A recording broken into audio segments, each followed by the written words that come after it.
good evening and welcome. Tonight we will be going over the history and geography of Anetan in Nauru. Let me zoom out a bit more. Nauru is a little island in the Pacific Ocean. Let's zoom way out so you can see exactly where Nauru is. You can see here's Papua New Guinea, the Solomon Islands down here. We've got Fiji, Tonga, Samoa, and French Polynesia. We've got the Philippines way over here. And the nearest place would be the Marshall Islands and Tonga right down there. Nauru is its own little thing, the smallest republic in the world. Anetan, you can see, is up here in the north. We have the little village here. You can see the coral that surrounds the island, pretty much making it impossible to have any kind of dock or port. The waves crashing in of the Pacific Ocean. There's a seawall there, it says. Right here. Make sure that the town doesn't flood, I suppose, from big waves. But Nauru is a little special. It's an interesting place. I'm just on the tablet tonight because my map doesn't really show you any details of Nauru because it's so small. It just says Anetan in the section and that's it. Nauru has a very interesting history. I believe one of the more interesting histories of any country in the world. And what's also interesting about it is that this tiny island has so many, what are they called? Communities? I forget. Does it say on here? There's the flag. Constituency.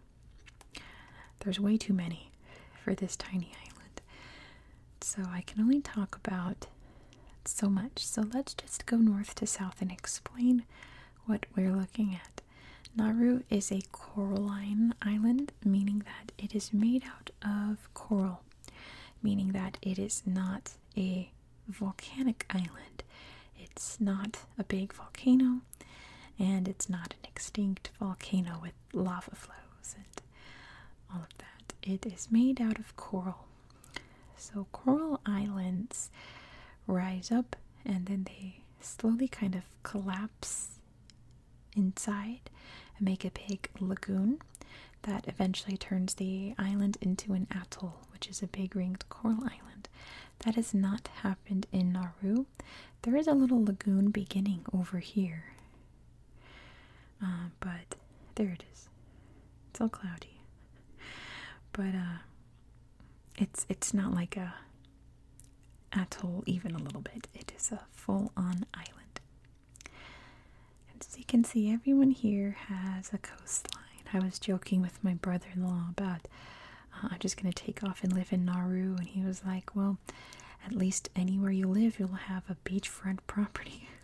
I'm like, you're not wrong. Because people can only live on the edge of the island. As you can see when I zoom out, people can only really live here on the outskirts. And that's because the interior was completely dug up by phosphate mining. I went into more detail when I was covering Anabar a few weeks ago about the why and how, but I'll just say it briefly that phosphate is made from guano, in this case seagull poop. Usually you think guano, you think bat poop, but this is seagull poop that has calcified and solidified and become its own substance, phosphate. And at the time in the early 20th century, phosphate was the best ingredient to make fertilizer. So they mined this place like crazy during the 20th century, pre and post independence, to get all of the phosphate out of the ground. It made Nauru extremely rich. At one point, it was the richest country per capita. But a couple things happened. As you can see, the style of phosphate mining destroyed the interior of the island. It is impossible to grow anything here. It is just a skeleton of what it once was. You can't even walk barefoot on it. It's craggy rocks, and it's like, just dig it out until you get to the soil.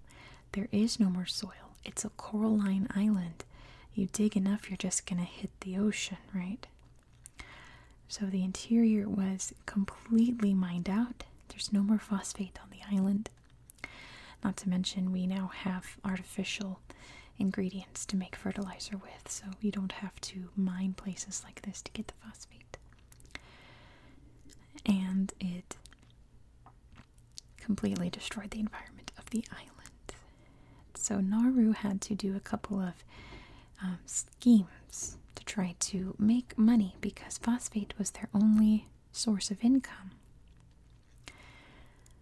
They tried a couple of shady business deals like tax havens and secret banks for very, very shady organizations. They even tried to fund a West End musical in London about Leonardo da Vinci. It was pretty much Shakespeare in Love, but Leonardo da Vinci, and it's considered one of the worst musicals ever made, and it completely bombed and just put the country of Nauru into even further debt.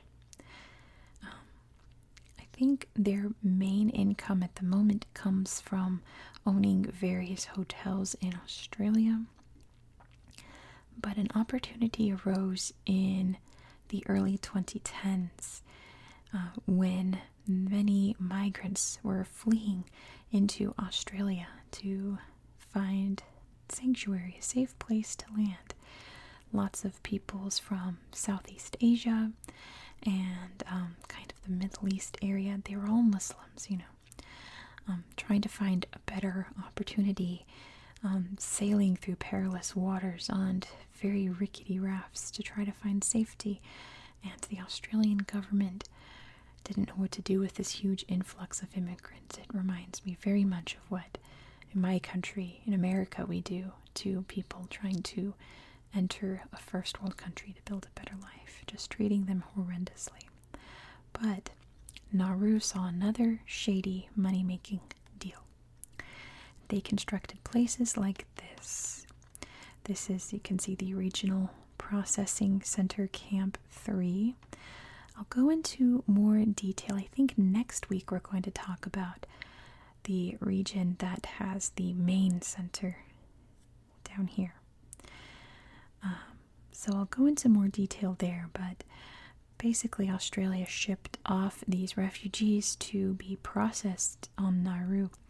And by processed, it was basically sitting in a damp, dark cell for years at a time, just because the Australian government didn't want to deal with them.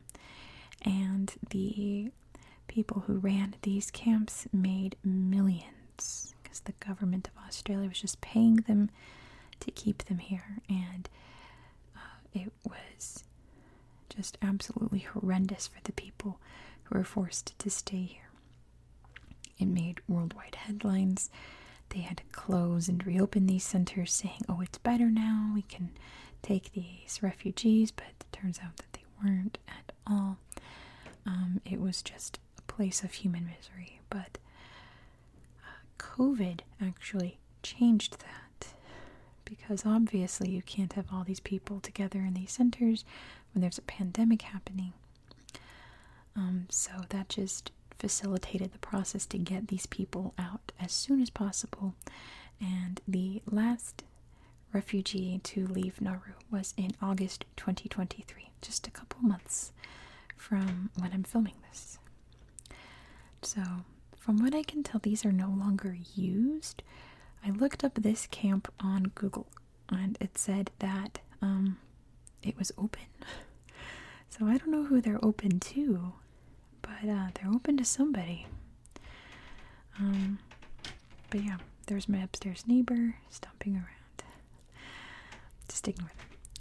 But essentially, that's Anetan. I read that the president of Nauru's house is in Anetan, but obviously it's not shown. It's one of these houses.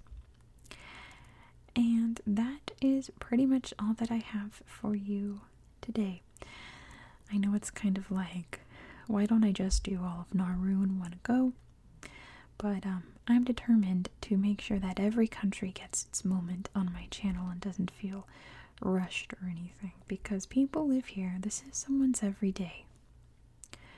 There's lots of Nauruans here who could be watching this channel. Hello, hello. And I want to make sure every country has its time in the spotlight on my channel. So if you want to see more details of countries in way more detail, be sure to subscribe. Next, we're going to go to Thailand. So you know there's going to be a lot more to talk about there, and some amazing things to show you on Google Earth, including the largest statue in Thailand. Spoiler alert, it's of the Buddha, of course it is. So I hope that you at least found this video relaxing and educational. I know it's a short one, but some people really enjoy the short ones, so this one's for you. Most people like the long ones, but kind of hard to talk about a very tiny place in a very tiny country for too long. So I hope that if you enjoyed this video, and if you're still awake, have a very good